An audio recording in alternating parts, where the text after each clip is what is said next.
A Fiesp enfrenta uma rebelião interna após a divulgação do manifesto a favor da democracia.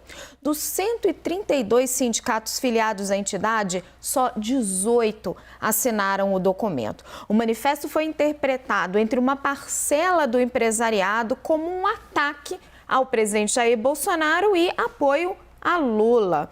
Nós tivemos acesso a uma carta enviada por um dos vice-presidentes do CIESP, o Centro das Indústrias do Estado de São Paulo, uma entidade irmã da Fiesp. Nesta carta, esse dirigente que pediu anonimato envia mensagens ao presidente da Fiesp, Josué Gomes da Silva.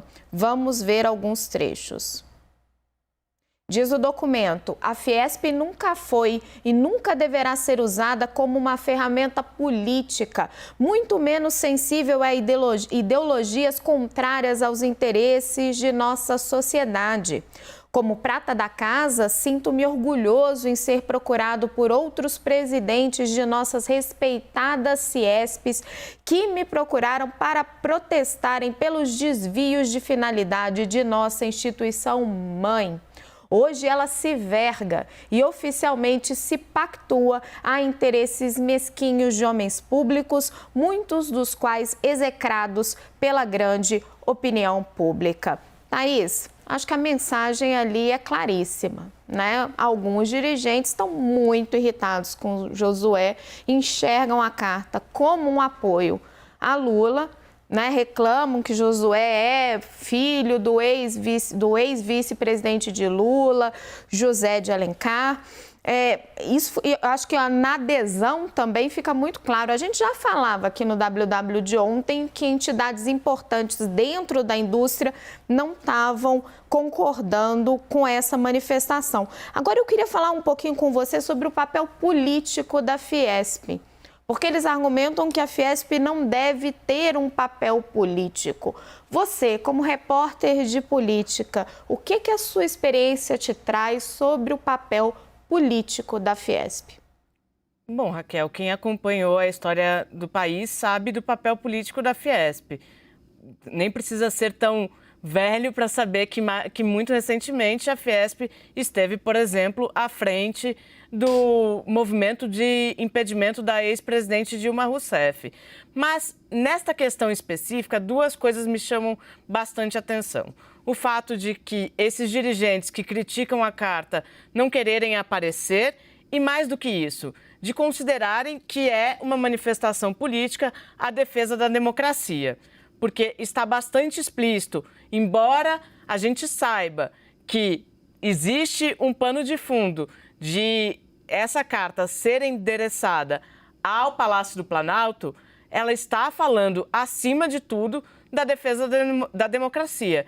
E embora não tenha tido adesão de muitas entidades, essa carta da Fiesp está falando a mesma língua de diversos setores, não só do Brasil, mas também da comunidade internacional. E a gente viu isso muito claramente desde a reunião com os embaixadores. O mundo inteiro está dizendo que a democracia do Brasil é um pilar importante. Não teria por que a Fiesp, que sempre participou de momentos históricos importantes do nosso país, não se posicionar a favor da democracia. Afinal de contas, o que se entende é que sem democracia não há progresso. Tá, e sobre a questão do anonimato dos dirigentes, aí eu discordo de você, porque essa foi uma carta interna que eu acabei obtendo e a fonte tem o direito ao sigilo. E quando a gente vê quem não assinou, fica muito claro os setores que estão claros. Não, eu estou dizendo deles não virem a público criticar.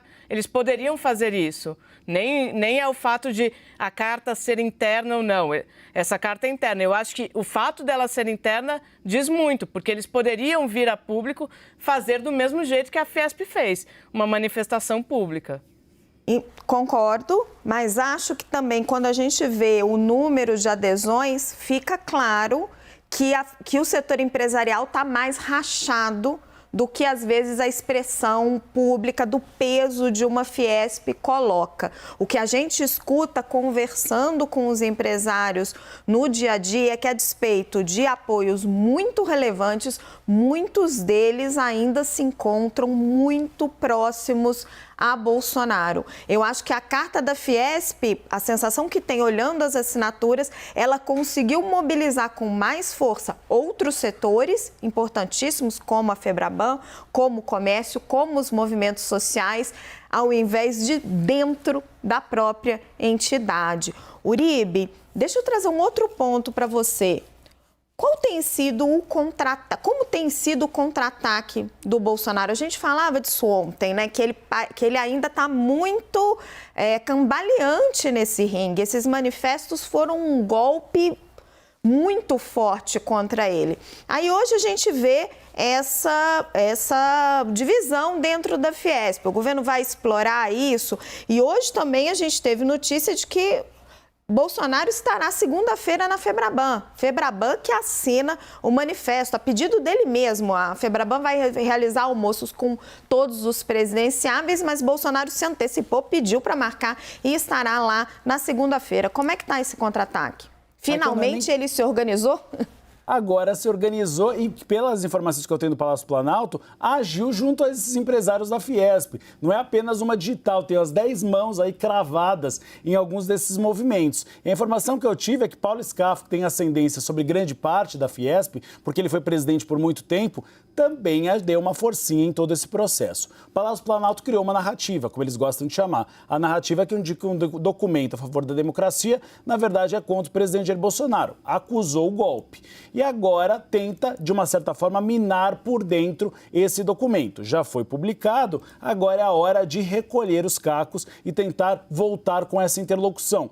Febraban é importantíssimo. O Palácio Planalto, inclusive, trabalhou junto à Caixa e junto ao Banco do Brasil para não assinarem esse documento. A Febraban, mesmo assim, com as entidades privadas, acabou assinando. Então, agora o presidente Jair Bolsonaro tenta uma nova interlocução com o setor empresarial. Achava que ir agora no dia 11 não era um momento mais apropriado. Agora, é muito engraçado falar agora, nessa altura do campeonato, que Josué Gomes da Silva é filho de José Alencar. Mas quando ele foi aprovado para o comando da Fiesp, ninguém lembrou disso. Então, parece muito oportunismo de ocasião lembrar do passado de Josué Gomes de Alencar para tentar ir contra um documento que é a favor da democracia, não é contra o governo de ocasião. Você sabe que eu queria ver como é que vai ser o climão, né? Depois que o ministro Ciro Nogueira disse que os banqueiros estavam assinando a carta a favor da democracia porque estavam insatisfeitos com o Pix. Infelizmente, o WW termina aqui. Thaís, Uribe, muito obrigado pela companhia durante essa última semana.